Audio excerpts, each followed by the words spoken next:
కిష్టన్న వర్ధంతి సందర్భంగా తెలంగాణ మలివిడతలో తొలి అమరుడు పోలీస్ కిష్టన్న అయితే ఆ రోజు తర్వాత శ్రీకాంతాచారి చనిపోయిండు. పోలీస్ కిష్టన్న అన్నటువంటి వారు తెలంగాణ కొరకు నా తెలంగాణ బిడ్డలు తెలంగాణ రాకపోతే తెలంగాణ ఉద్యోగం కానీ రావు, నీళ్లు నిధులు నియామకాలు రావని భావించి తెలంగాణ వస్తే బాగుపడుతుంది, ఈ చావు తెలంగాణ కొరకు అంకితం అని చెప్పి పోలీస్ కిష్టన్న రోజు తానా సర్వీస్ రివాల్వర్తో కాల్చుకొని చనిపోయినటువంటి మహనీయుడు. అటువంటి వారి త్యాగాల కొరకు మనం పోరాడలే. అటువంటి వారి కూడా ప్రభుత్వము అధికారికంగా ఈ వర్ధంతి కానీ జయంతి కానీ జరుపుకోవాలని నేను ఈ ప్రభుత్వాన్ని డిమాండ్ చేస్తున్నా.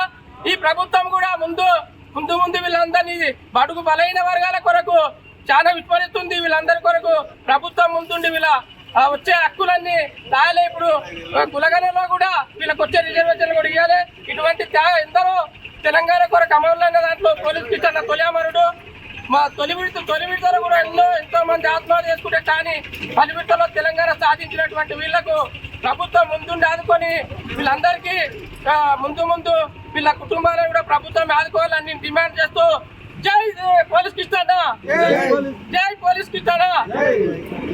జోహార్ అమరవీరులకు, జోహార్ అమరవీరులకు, పోలీస్ కిష్టన్న త్యాగాలు, పోలీస్ కిష్టన్న త్యాగాలు. ఈ రోజు తెలంగాణ ఏర్పడ్డానికి సంబరాలు చేసుకున్నటువంటి గతంలో ఉన్న ప్రభుత్వాలు కానీ నేడు నడుస్తున్న ప్రభుత్వాలు కానీ అసలైన తెలంగాణ త్యాగధరలను విస్మరించి కేవలం రాజకీయ పరమైనటువంటి సంబరాలు మాత్రమే చేసుకుంటున్నారని సభాముఖంగా తెలియజేస్తున్నాం.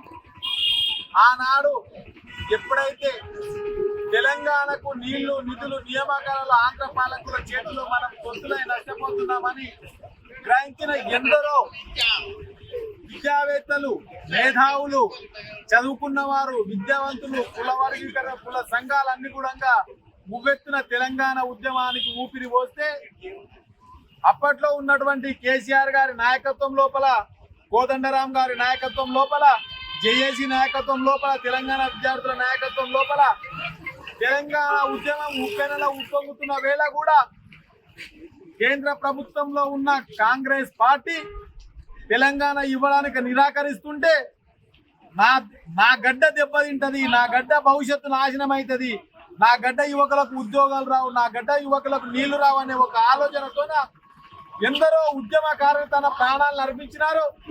అందులో మన శ్రీకాంతాచారి గారు కానీ, మొట్టమొదటిగా మన పోలీస్ కిష్టన్న కానీ ఇలాంటి ఆలోచనలు చేసి వారు ఆత్మసమర్పణ చేయడం వల్లనే ఆనాడు కాంగ్రెస్ ప్రభుత్వం దిగొచ్చిందని మేమందరం కూడా విశ్వసిస్తూ ఉన్నాం.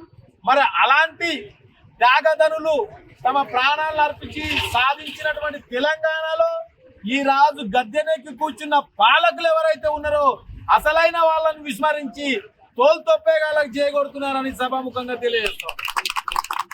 ఈ రోజు అసలైన తెలంగాణ వాదులైతే ఇలాంటి ప్రాణాలు అర్పించిన వారికి వాళ్ళు ప్రభుత్వ పరంగా ప్రతి సంవత్సరం వాళ్ళు ప్రాణాలు అర్పించిన రోజుని ప్రభుత్వం అధికారికంగా ప్రకటించి ఆ రోజు వాళ్లకు సంస్మరణ సభలు ఏర్పాటు చేయాలని కోరుకుంటూ ఈ రోజు పోలీస్ కిష్టన్న, శ్రీకాంతాచారి అంటే ఎందరో త్యాగధనులు తమ ప్రాణాలు అర్పించడం వల్లనే నిన్న కేసీఆర్ గారు కానీ ఈ రోజు రేవంత్ రెడ్డి గారు కానీ ముఖ్యమంత్రి అయ్యే అవకాశం వచ్చిందని గ్రహించాలని కోరుకుంటూ ఈ అవకాశం ఇచ్చిన పెద్దలందరికీ నమస్కారం తెలియజేస్తూ ముగిస్తున్నారు.